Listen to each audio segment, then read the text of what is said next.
Hello, hello, hello. Good morning, good morning, good morning. Okay, I know it's early, late for some, but I like the idea of being consistent. And I haven't done the scope in a night or two, so I just finished my homework. So I decided to go ahead and do a scope while I have stuff on my mind so I can go ahead and get it over and out. I am so not concerned with numbers. I'm concerned about consistency. As you can hear in my voice, not only am I having sinus issues, but also, from the drainage, I guess my throat's a little sore. So please bear with me on this morning. I want to talk briefly about undefined lines and staying in your lane. And the focal point is disrespectful children.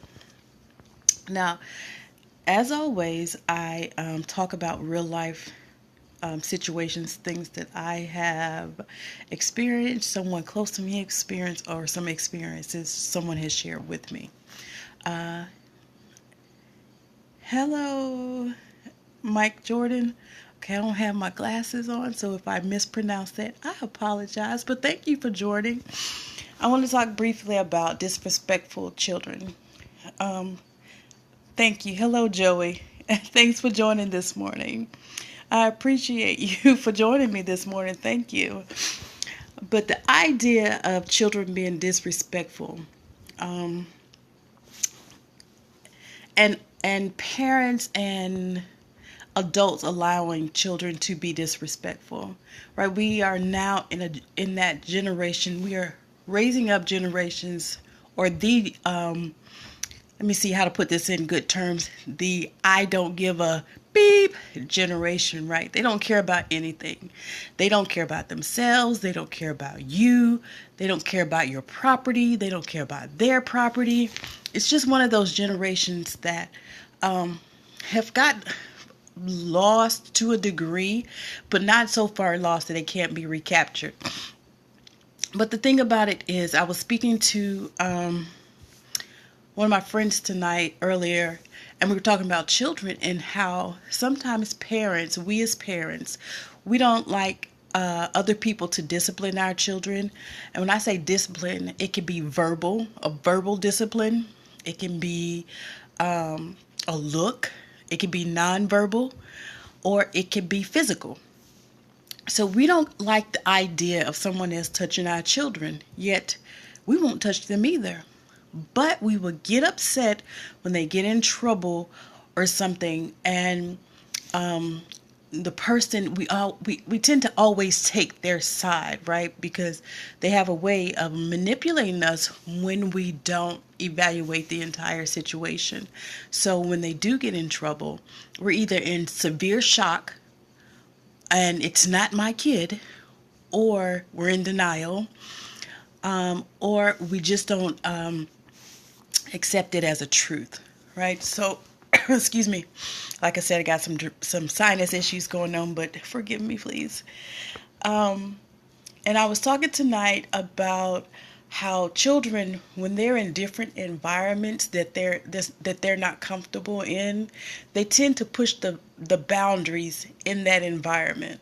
Like, I have a friend who was babysitting one time, and these children went berserk in her house. Like, they were banging on the walls. When I say berserk, you'd be like, my kids don't even do that. Why are you? But she didn't have the confidence, maybe, or she just simply didn't know how to discipline the children verbally. And so the best thing for her to do, what all she needed to do was call the parents and say, I need you to come get your kids, instead of correcting the issue and letting the children know that there's boundaries here and I expect you to not cross them, right? Which is the idea of undefined lines and staying in your lanes. Joey, if you haven't seen any of my scopes, the scopes on undefined lines about boundaries that we set, or that are clearly stated or either understood, that people cross. And they become undefined when we don't reestablish them after they've been crossed. Like in the situation with children, when they have boundaries in their home, but they don't respect those same boundaries in someone else's homes, mentally they know that this is a boundary, but they're going to test it to see. And each time they go to someone's house, if that boundary has not been reestablished, like, hey, you can't do that here, they will continue to cross those boundaries. So the idea of discipline, verbal discipline, is okay. There was a time in my life, I'll say it had to be at least 10 years ago, when I was teaching children, and I would be so apprehensive about correcting them sometimes because I just thought, well, they're not my children. I don't know how they're going to respond or how they're going to react to me, discipline them verbally, or, how things are going to play out. But then I went to a class about, how to deal with children, because prior to that, I only disciplined my own children a little bit harsher verbally. Looks for, like, one of my daughters, if I would just give her a look, like, any type of negative look, she would know immediately to cease the unpleasant behavior. My youngest daughter, that did not work for her.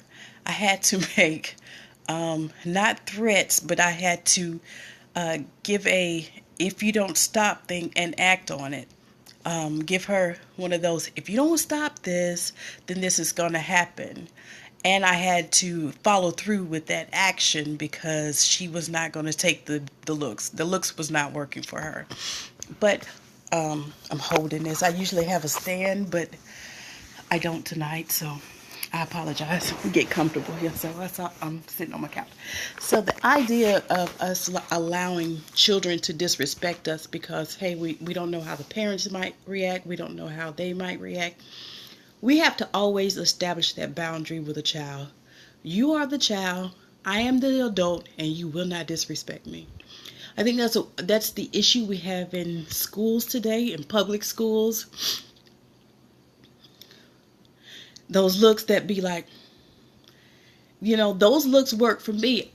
Growing up, even if we were in a store and you ask your mother or whoever you were with for something and they just look at you like, ask me one more question, just one more question, and it's on. Those usually work for some children, but some children just don't. It doesn't apply. They need something a little bit harder. And we allow children to get away with so much. I learned a hard lesson when my oldest daughter was probably in second grade. I used to take her word for everything, right? She would tell me stuff, and I would get so upset. She would tell me things that happened in school. Excuse me. She would tell me things that would happen in school, and I would get so upset, and I would go up to the school, and I'd be like, I need to talk to someone right now because this happened. I didn't get a note, blah, blah, blah, right? So I'm raging bull at the school until one day, I never took anybody else's information or side of the story, right? I only took my child's side of the story. So one day, she gives me this elaborate story. When I say elaborate, it was very detailed. It was point times and date. I mean, the story was great. And I got upset, and I'm like, I'm going to the school tomorrow. We're going to have this conversation with your principal. I can't believe no one called me. And so I was picking up my son or something. I just remember my son being in the car, and I was like, tell him this story. And she commenced to telling him the story, but there were some inconsistencies. And I was like, wait a minute. Tell that part again. There were more inconsistencies. So for about maybe 20 minutes, we sat in the car trying to get this story straight. At that moment, I realized I had been duped. Not just duped. I mean, super duped. She came up with this story out out of the fact that she just wanted to see me react and defend her. She wanted to see me defend her in school against somebody, against the principal, or I mean against another child. She just liked the idea of me defending her. So she came up with this story. I mean, heads were going to roll. Heads were going to roll. But once I realized that she was lying to me, I felt a whole lot of emotions at that time. First of all, I thought, how can a child this small come up with such a great story, be so detailed about it, and it be a lie? Then I thought, she's a great liar. So now I'm feeling like, oh my goodness, what else has she lied to me about? And what story has she told? And I believed it. Now I'm like, I just, I'm in this state of shock because this particular lie, I mean, she basically what it was, she lied about a student accusing her of doing something, and then the principal didn't know about it. I mean, this child telling this story in front of several different children, and I was just upset. But it was the fact that she had lied, and I just was like, oh my goodness. Oh, snap. The freeze. We got to talk to Periscope about this. If they're gonna have more followers and everything, they're going to have to fix this. But I went through a series of emotions dealing with this particular lie. Once I realized my child had lied, one thing I had to realize was never take her complete or a child's complete word for it, right? Because then most of the time they're going to only tell the part of story that makes them look innocent. They're only going to say to you the part where they leave out their what's the word I'm looking for? Their involvement. They're going to leave out their negative involvement, put it like that, only to portray the person who they say or perpetrate something against them or whatever, to make that person look bad and themselves look good. Of course, adults do that also, but children are pretty good at that. And my daughter, I tell you, it has taken years for me to reverse that type of behavior because I didn't address it over in the beginning part of the years, because I always took her word for it. I never analyzed the situation, say, hold on, let me see what happened here. Let's go talk to someone. Let me get the other side of the story and let me try to put them together and see what the truth may be. Me taking her side of the story, every time I did that, it made her feel better about herself and more confident in her ability to lie. So she got good at it. And it's just like with practicing anything. The more you practice something, the better you get. So I guess I said all that to say that when we have our children explaining stories to us or explaining things to us, it's very necessary to get the whole story or analyze the whole situation, assess the whole thing before we go on a whim with our children. Because as parents, we always want to protect our children. We always want to take their word for it.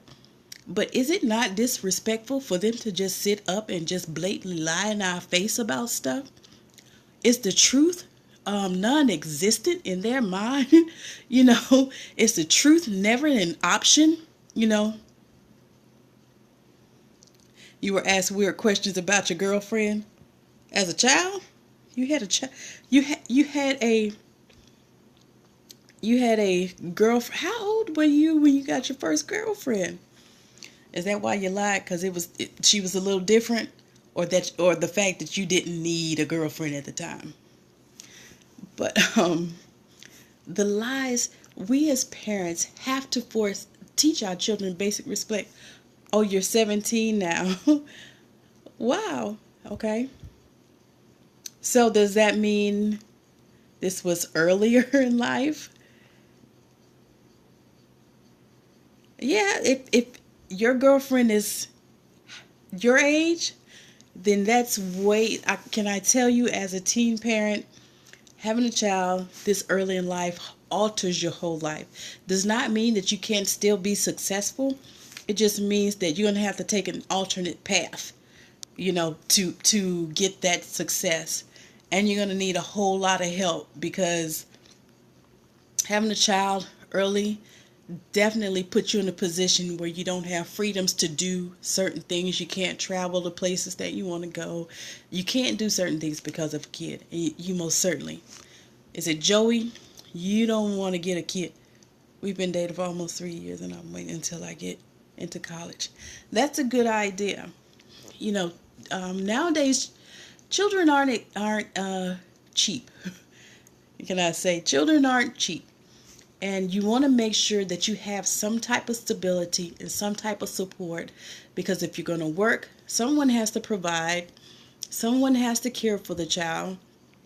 And if you both work, you have to consider who's going to take care of the child while you're working. Daycare is usually not cheap. If you use your parents, that's great.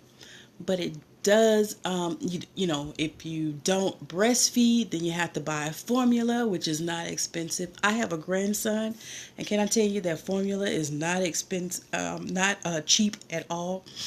Very expensive. Diapers, clothes. There's so many things that go with taking care of another human being. And at a young age, you don't want to rush that until you've experienced some things in life. Have some experiences outside of your hometown, or going to different parts of the states. Go to another country. Do some things that you can do without the attachment of a child before you have it, because there will be we've got to head out to work with well, you know what, thanks for hanging out with me. I do appreciate you giving me your time, so thank you. You didn't have to hang out with me, but I'm glad that you did. So you have a wonderful morning, good work, have a great day at work, and be blessed. Thanks. So I'm going to finish the scope right on up about these disrespectful kids. Discipline is necessary, okay? Discipline is necessary. We have to stop our children. Like I said, with my daughter, with that elaborate lie, I never took the time to even discipline her well enough in that area. I didn't even examine the lie, the information that she was giving me, to the point where I could get at least some of the truth. It was heartbreaking, but that's a form of disrespect.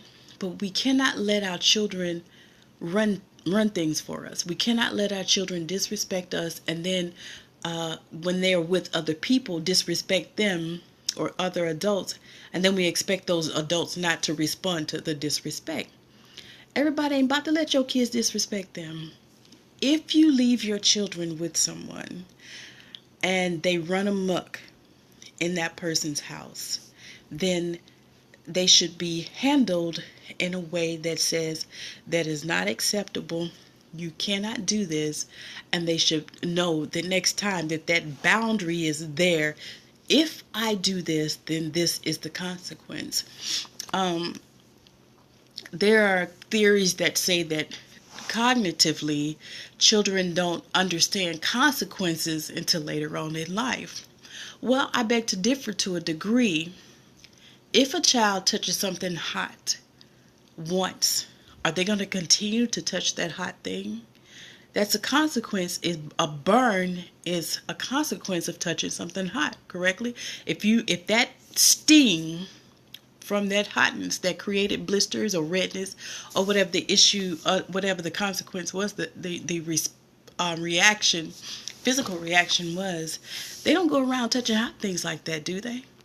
No, they don't. So if you correct them in an area to the point where they understand this is the consequence, they'll be less likely to do it, because they understand the consequences is something that is unpleasant to me, and I don't think I want to deal with that unpleasantness.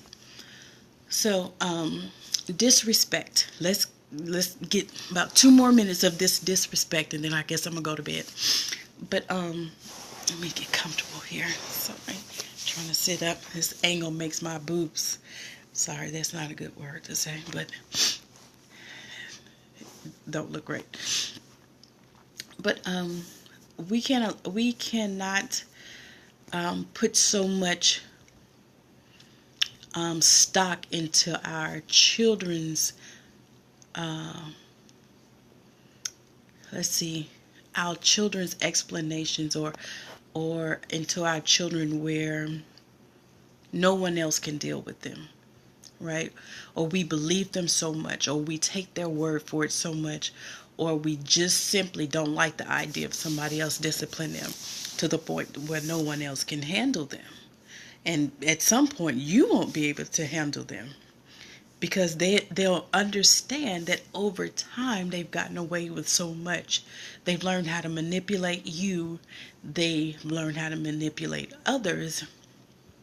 When the time comes with there are consequences for those actions, though you may be able to manipulate it, others won't settle for that manipulation, and the chips are going to have to fall where they may in that child's life. So you don't want to bring up a just extremely disrespectful child. Like I saw excuse me, my eyes a video on Facebook with a grandmother pulled out a knife on the little boy because he was disrespecting her. Now, how did he get to the point where he was bold enough, and he had the confidence, and he had just the unmitigated gall to disrespect a woman, his grandmother, an elderly woman, his mother's mother, and a woman as a male child? Not that that's a totally big thing, but he's smaller, he's younger. Where did he get the gall to think that that was okay, or that he could do that? Where along the lines was he not corrected? Was the lines not defined where he would talk like this to his grandmother without the cognitive thought of consequence? Because that day he found out what consequence was for talking to his grandmother like that. But how did he get to that point? And we have that issue with our children out all the time, or with children all the time, in elementary, middle, and even high school. Teachers don't want to teach. They walk out because the children are so disrespectful. They don't recognize the authority. They challenge the authority, and they get nothing back. It's my last. They get no. There's no consequence for that action. Therefore, they continue to do it, and they become more creative in their disrespectfulness. They get bolder with it, and sometimes they get physical. So, a last story. When I was teaching kids, maybe back those 10 years ago, and I was in this classroom, and after I took that class and I realized there's a way to display my authority without intimidation, and without making the children feel uncomfortable. I let them know that, hey, I'm in control of this situation, you are not, and if you do not like the control that I have, you can be dismissed. But there was a little girl who's coming to my class. She was kind of new, so she didn't know what to expect. And so when she did something that I did not like, or that was inappropriate for the class, I put her in the timeout chair. After about 2 minutes, I let her out. She did the same thing. Then because the timeout chair would increase with each offense. So she got up to about 5 or 6 minutes in that timeout chair.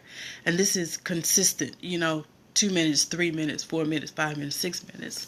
So by the end of 6 minutes, she realized, okay, I think I'm not going to do that again. But she walked up to me. She said, "You're mean." And I just simply said, "I know." And I told her to sit down and let's do things the way that I expect them to be done. Well, she kept coming back to my class, and about 2 weeks later, this little girl came and gave me a hug and told me that she loved me. And I thought, you just said I was mean a couple weeks ago. But it was the fact that I had given her boundaries. I made her respect those boundaries. Whereas before, perhaps she didn't have those boundaries. Now she has those boundaries. She knows that she has boundaries. She respects the boundaries. And she respects the fact, me for those boundaries. So we have to give children boundaries. We have to. And we cannot be afraid or offended when other people correct our children, or when other people don't allow our children to disrespect them. It's it's crazy that we would just get so offended from just someone else verbally disciplining our children, because we're not doing it. So I'm getting so sleepy. I am so sleepy at this point. Yes, way past my bedtime. I'm going to have to drink a whole lot of coffee to deal with these children tomorrow. I'm taking zero disrespect in the morning. But anyway, you guys have a great morning. Remember, don't be afraid to verbally discipline someone's children, because whether they have boundaries in their own home or with their parents or not, you set some boundaries for them around you and in your home or wherever they may be with you. You'll let them know this is a form of disrespect and I will not tolerate it. You do not, they're children. They like boundaries even though they push them. Okay? Boundaries are necessary. And it with adults also, but more so for children, because we don't want to continue to raise children who have absolutely no respect for anyone. We're going down that path, but it's reversible. Okay? Women, know that you are beautiful, you're smart, you're intelligent, you're creative, you are nurturers, you are innovative, you are loved. I think you're beautiful. I should not have drank milk earlier. Excuse me. But you are the seed carriers in the earth, and you are needed. Men, you're handsome, you're strong, you're providers, you're engineering, you are creative, you are smart, you are creators. You're the seed planters in the earth. And without your seed, we can't carry it. And we cannot carry on this thing called life. You need me and I need you. So let's do this thing together, okay? All right. Y'all keep me in your thoughts, in your prayers, because I'm going to need it in the morning. All right. So have a good morning. Have a wonderful Thursday. Remember, don't let a child disrespect you. You have the right and authority as an adult to not be disrespected. Say what you have to say and move on. I'll talk to you soon. Deuces.